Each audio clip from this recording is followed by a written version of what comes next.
तो दोस्तों रिसेंटली काफी बेहतरीन खबर निकल के आई है, जहां पर फ्रेंच कंपनी CIEL और टेरा इंडिया इन दोनों ने अनाउंस किया है कि फाइनली उन्होंने भारत का largest floating solar power plant successfully install कर दिया है। ये प्रोजेक्ट अब कंप्लीट हो चुका है। तो इसी प्लांट के बारे में आज हम बात करेंगे। साथ में मैं आपको बताऊंगा कि फ्यूचर में इंडिया का सबसे biggest floating solar power plant कौन सा होने वाला है।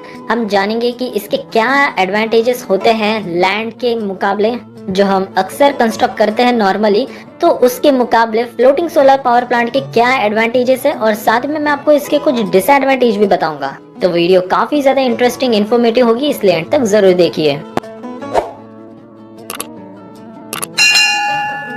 तो सबसे पहले बात कर लेते हैं इंडिया के फिलहाल के largest floating solar power plant के बारे में। अब ये फ्रेंच कंपनी CIEL और टेरा इंडिया ने दोनों ने मिलकर बनाया है। ये तमिलनाडु में थूथुकुडी वाटर स्टोरेज पॉन्ड में लोकेटेड है।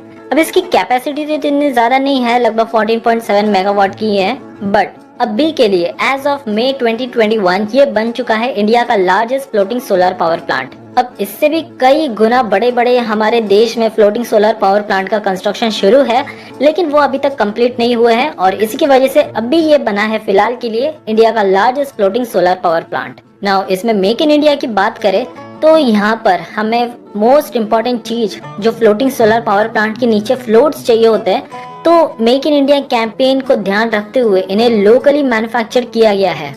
इन फ्लोट्स पर 37,632 फोटोवोल्टिक पैनल्स को प्लेस किया गया है। एरिया के हिसाब से देखें तो ये floating solar power plant 15.6 hectare के वाटर एरिया में फैला हुआ है। नाउ इस प्लांट की वजह से 18,686 टन कार्बन डाइऑक्साइड एमिशन घटा है।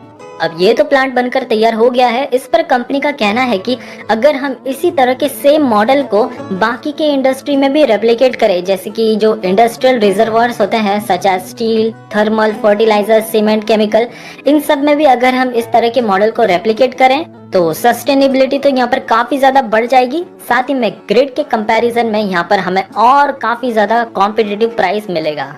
ये तो बात हो गई इस प्लांट के बारे में। अब मैं आपको बताता हूँ कि हमारे देश में आने वाले समय में और कौन से सबसे massive floating solar power plants बनाए जाएंगे। अब सबसे पहले तो यहाँ पर तेलंगाना के रामगुंडम में भी एक काफी बड़ा फ्लोटिंग सोलर पावर प्लांट बनाया जा रहा है। इसकी कैपेसिटी होगी 100 मेगावाट्स की।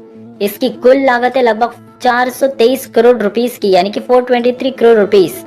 इसमें 4.5 लाख फोटोवोल्टिक पैनल्स का यूज किया जाएगा और इस सोलर प्रोजेक्ट को कमीशन किया जाएगा बाय NTPC। अब मोस्टली यहाँ पर कई लोग कह रहे हैं कि ये मई या जून तक बनकर तैयार हो जाएगा। Now let's hope for the best. इसके अलावा अब इंडिया का ही नहीं बल्कि वर्ल्ड का largest floating solar power plant, जिसकी टोटल कैपेसिटी है a whopping of 600 megawatt capacity की, तो इसे बनाया जा रहा है at Omkareshwar dam on Narmada river in Madhya Pradesh. इस प्रोजेक्ट की टोटल लागत है 3000 करोड़ रुपीस से भी ज्यादा की, और ये प्रोजेक्ट लगभग 2022 या 23 तक बनकर तैयार होगा। नाउ अब बात करते हैं कि इस फ्लोटिंग सोलर पावर प्लांट के क्या एडवांटेजेस और डिसएडवांटेजेस है। अब डिसएडवांटेज देखिए, यहाँ पर सबसे पहला तो है कॉस्ट ऑफ सोलर पैनल्स।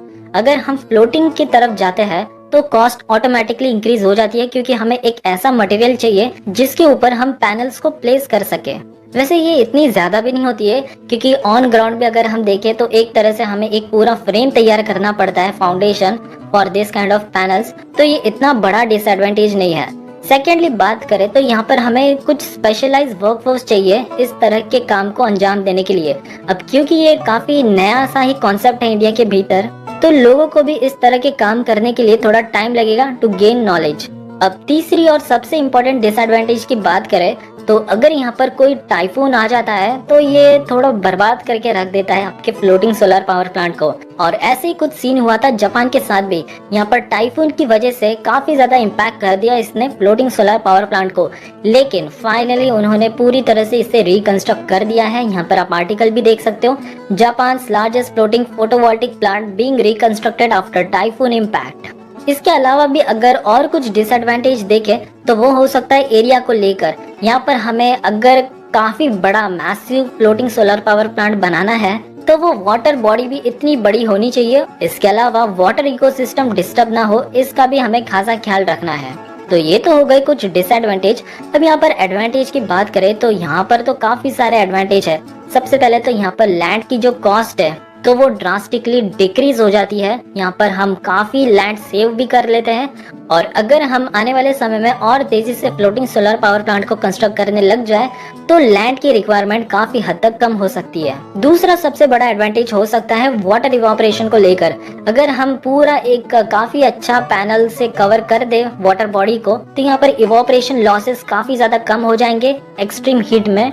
तीसरे पॉइंट की बात करें तो यहाँ पर ट्रैकिंग करना काफी ज्यादा आसान हो जाता है, और साथ ही में जब बात आ जाती है क्लीनिंग की तो वाटर बॉडीज पर कंस्ट्रक्ट किए गए फ्लोटिंग सोलर पावर प्लांट यहाँ पर सीधा सीधा बेनिफिट ले लेते हैं, क्योंकि यहाँ पर तो वाटर अवेलेबल है। तो यहाँ पर हमें कोई एक्स्ट्रा टेक्नोलॉजी की आवश्यकता नहीं है। जिस तरह से हमें लैंड वाले पैनल्स में कुछ रोबोटिक्स आर्म चाहिए होते हैं उस पूरे पैनल को साफ करने के लिए।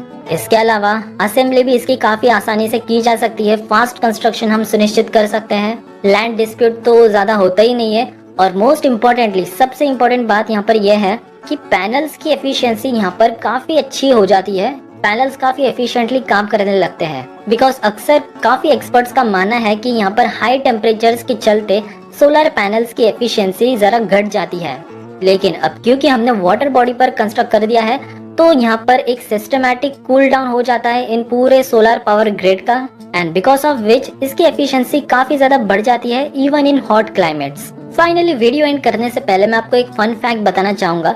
अब क्योंकि यहाँ पर फ्लोटिंग सोलर पैनल्स एक काफी रिलेटिवली न्यू कॉन्सेप्ट है, इसका फर्स्ट पेटेंट फाइल किया गया था on 2008, and since then China, Japan, UK और भी कई सारी कंट्रीज ने प्रेडोमिनेटली इस तरह के फ्लोटिंग पैनल्स को इंस्टॉल करना शुरू कर दिया। बट अब इस मामले में इंडिया काफी एग्रेसिवली काम कर रहा है, और होपफुली अब मध्य प्रदेश वाला अगर फ्लोटिंग सोलर पावर प्लांट तय सीमा में बनकर तैयार हो जाता है तो वर्ल्ड का biggest floating solar power plant का खिताब इंडिया के नाम पे होगा। और तय सीमा में मैं इसलिए कह रहा हूँ क्योंकि वर्ल्ड का biggest floating solar power plant south Korea में भी बनाया जा रहा है। इसका नाम है सेमेंजियम फ्लोटिंग सोलर पावर प्लांट, और इसकी कैपेसिटी तो जो ओमकारेश्वर डैम पर बनाया जा रहा है तो उससे भी 3.5 गुना ज्यादा है, यानी कि 2.1 गीगावाट की। अब वैसे तो इस साउथ कोरिया के फ्लोटिंग सोलर पावर प्लांट पर कुछ अपडेट्स नहीं है, लेकिन काफी एक्सपर्ट्स का ऐसा कहना है कि ये 2022 तक शायद कंप्लीट हो सकता है। वैसे अगर आप top 10 floating solar power plants search करो by capacity all over world तो इसमें इंडिया के 3 फ्लोटिंग फार्म्स शामिल है। सबसे पहला तो है ओमकारेश्वर डैम जिसकी कैपेसिटी है 600 मेगावाट्स की। फिर 2 एनटीपीसी के है। पहला है Kayamkulam floating solar power project with 105 megawatt, और दूसरा है रामगुंडम वाला solar power plant with 100 megawatt. तो अगर आपको ये वीडियो काफी इन्फॉर्मेटिव लगी है तो जरूर इस वीडियो को शेयर कीजिए अपने फ्रेंड्स एंड फैमिलीज के साथ भी। मिलेंगे दोबारा एक न्यू फ्रेश वीडियो के साथ। Till then good bye.